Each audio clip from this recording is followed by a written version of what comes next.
Good day, 7/26/23. It is not too late to save our world, part 2. Greetings, I am Fair None, and it is once again my honor and my privilege and my blessing to be in a position to serve my beautiful brothers and sisters of all ethnic denominations worldwide by delivering to you a subtle but powerful message of hope.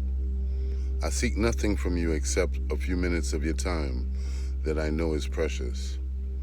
In exchange, I promise to provide the value that is well worth your sacrifice.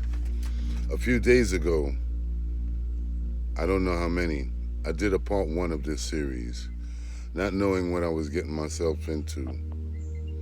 I reflected on what was stated and calculated that the video that I had done hadn't been given enough justice.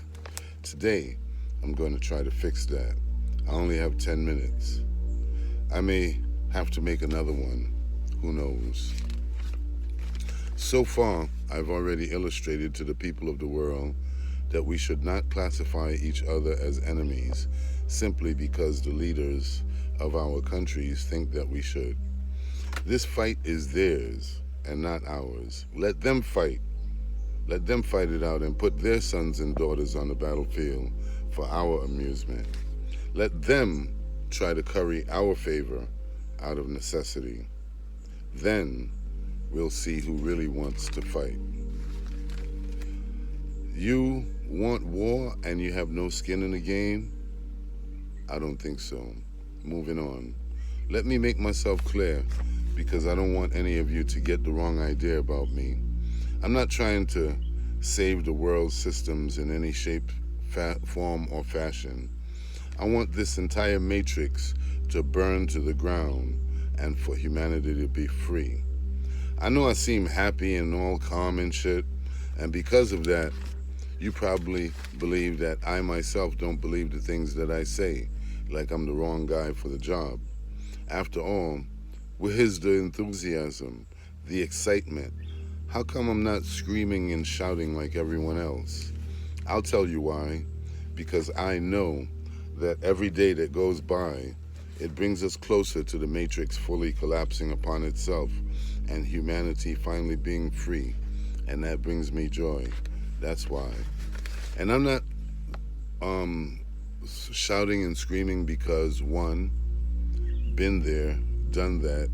I've been doing this a very long time and I've learned to conserve my energy. Either people are listening to me or they're not. It doesn't matter to me either way. I'm doing my part. Two, I'm not trying to convince any of you.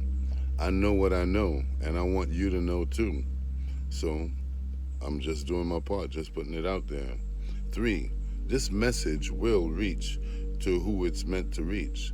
See, a little while ago I considered giving up, because I already know what I know, and I put out so much energy to try to be out there and show people what I want to show them, and apparently they don't want to know. So I don't allow myself to get discouraged because of that anymore, because I know, just like myself, having been out there for such a long time, out there searching for the answers, there's people out there searching to know a lot of the things that I know that I would have never known had it not been for people like myself who, is already tired of the bullshit. And they felt like giving up, but they didn't. They reached down and gave a little bit more of themselves in order for me to get a lot more of the answers that I needed in life. So with that having been said, I owe. I have my part to play. I owe, and regardless of how I feel, I have to go out there and share these messages to those who might need it. Now, despite how I present myself, I'm probably the most rebellious person that you know in real life. I just don't talk rebellion. I live it. Those who know, and they will tell you if you ask. Now, don't trust my scruffy appearance either. That'll fool you. I'm more than I appear to be. But this is not about me. This is about our future. What do we do when the matrix finally finishes crashing and burning? Start a new one? How about no? What do we do while the matrix crashes and burns? Give me a second. Do we wait until it finally finishes crashing and burning and then try to adopt something different? Do something new? Have you ever even contemplated your ideal set of circumstances outside of government intervention? Would you continue to put any new furniture and appliances into a building that you know is already on fire? This world is on fire, folks, and that fire was not accidentally set. This is by design, and it is time that you realize that. You want to know what this is all really about? It's all really about control. Humanity cannot get it together and get together because there is a coherent negative force out here to prevent us from doing so. They feed on, and I mean literally feed on, every negative characteristic of our being. Greed, lust, fear, anger, deceit. You get it. These things cause divisiveness. When we are divided, it makes it easy for them to have their ways with us. The force that I speak of, and those who have chosen to serve it, have ruled over humanity for a very long time while pretending not to exist. This is about the era of the clever, tactical, strategic, manipulative, terroristic, and finally demonic rule of that coherent force meeting its end forever. What I'm doing. This is about that force not being able to handle that in its entirety. Facts. This is about this force carefully guiding us to our destruction before we could ever figure out its plans.